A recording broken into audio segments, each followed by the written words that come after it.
A home warranty can be a smart way to protect your budget from unexpected repair costs, but understanding what you'll actually pay is key to getting the most value.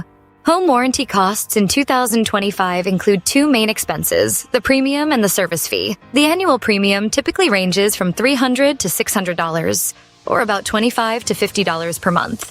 Service fees are paid each time you file a claim and usually fall between $50 and $150, depending on your provider and plan. Let's look at a real-world example. Suppose you choose a plan with a $450 annual premium and a $100 service fee. If you file 4 claims in a year, your total direct cost would be $850. If one claim covers a refrigerator replacement worth $2,000, you could save a significant amount compared to paying out of pocket. Some plans include deductibles and coverage limits.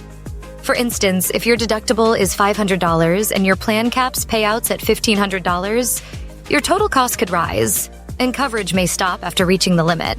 Always compare policies, consider all expenses, and choose a plan that fits your needs and budget. Your research will pay off.